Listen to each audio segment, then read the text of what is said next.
दिल्ली में नई सरकार का गठन हो गया है। सीएम पद का पदभार संभालने के बाद रेखा गुप्ता ने कई बड़े फैसले लिए हैं।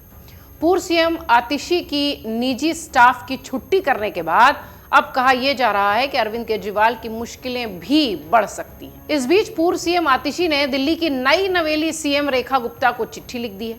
आतिशी की चिट्ठी राजनीतिक गलियारों में चर्चा का विषय भी है और सवालों के घेरे में भी है। आतिशी ने रेखा गुप्ता को क्यों लिखी चिट्ठी और इस चिट्ठी में क्या कुछ है खास, बताते हैं आपको। दरअसल दिल्ली में रेखा गुप्ता के नेतृत्व में बीजेपी सरकार का गठन हो चुका है। इसी के साथ महिला सम्मान निधि के मुद्दे पर आम आदमी पार्टी बीजेपी को घेरती नजर आ रही है। दिल्ली के पूर्व सीएम और आम आदमी पार्टी के विधायक आतिशी ने मुख्यमंत्री रेखा गुप्ता को चिट्ठी लिखी है और इस चिट्ठी में उन्होंने सरकार से महिलाओं को हर महीने 2,500 रुपए देने की योजना पर जवाब मांगा है, समय मांगा है। आतिशी ने सीएम को लिखी चिट्ठी में बीजेपी नेताओं द्वारा चुनाव प्रचार के दौरान जो बातें कही गई थी उन पर ध्यान दिलाया है। बीजेपी के सर्वोच्च नेता और देश के प्रधानमंत्री नरेंद्र मोदी ने चुनाव प्रचार के दौरान 31 जनवरी 2025 को द्वारका में आयोजित एक रैली में कहा था कि दिल्ली में माताओं बहनों से वादा किया गया था कि बीजेपी सरकार बनने के बाद पहली ही कैबिनेट बैठक में उनके लिए 2,500 रुपए प्रति महीने की योजना पास करेगी।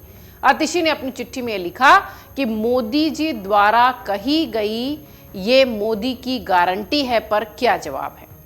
इसके बाद चिट्ठी में पहली बैठक में योजना के पास न होने की बात भी कहते हुए आतिशी ने कहा कि पहली बैठक में महिलाओं के लिए 2,500 रुपए देने की योजना पास नहीं हुई है। इसी चिट्ठी में वो आगे लिखती हैं कि दिल्ली की माताओं बहनों ने मोदी की गारंटी पर विश्वास किया था और अब वो खुद को ठगा महसूस कर रही हैं। इस तरह मिलने के समय के साथ साथ मोदी की गारंटी के पूरा ना होने का सवाल भी उठाया गया है। चिट्ठी में यह भी कहा गया है कि इस विषय को लेकर आम आदमी पार्टी विधायक दल 23 फरवरी को आपसे मिलकर चर्चा करना चाहता है। मैं आपसे दिल्ली की लाखों महिलाओं की ओर से विनम्र निवेदन करती हूं कि आप अपने व्यस्त समय से समय निकालकर हमें मिलने का अवसर दें। आपको बता दें, चुनावी प्रचार के दौरान आम आदमी पार्टी के नेताओं ने बीजेपी पर यह आरोप लगाया था कि सरकार में आने के बाद ये लोग मुफ्त चल रही सेवाओं को बंद कर देंगे। इसके बाद बीजेपी के तमाम बड़े नेताओं द्वारा वादा किया गया कि पिछली योजनाओं को बंद नहीं किया जाएगा, साथ ही महिलाओं को दी जाने वाली राशि भी कैबिनेट बैठक के साथ ही पास हो जाएगी और 8 मार्च जो कि अंतर्राष्ट्रीय महिला दिवस होता है, उस तारीख तक सभी के खाते में पहली किस्त आ जाएगी।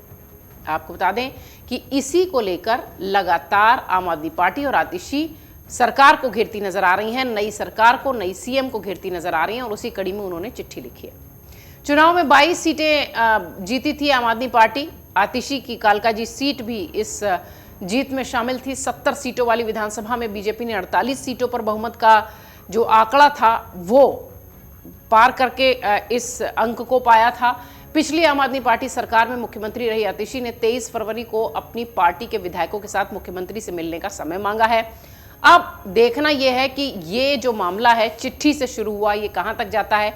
हालांकि मजबूत विपक्ष के रूप में आम आदमी पार्टी जरूर दिखाई दे रही है, लेकिन जिस तरीके से रेखा गुप्ता को लेकर लगातार आतिशी सवाल कर रही हैं और उसके बाद रेखा गुप्ता को अब चिट्ठी भी लिख चुकी हैं, देखना यह है कि इन वादों को लेकर, इस चिट्ठी को लेकर बीजेपी क्या एक्शन लेती है, क्या प्रतिक्रिया देती है। अमर उजाला जीवांजलि के सारथी की मदद लें और महाकुंभ में स्नान जरूर करें। अगर आप ये वीडियो YouTube पर देख रहे हैं तो हमारे चैनल को सब्सक्राइब कर बेल आइकन दबाएं और Facebook पर देख रहे हैं तो हमारे पेज को लाइक करें। 8 मिलियन प्लस सब्सक्राइबर, आपके इस भरोसे के लिए बहुत धन्यवाद।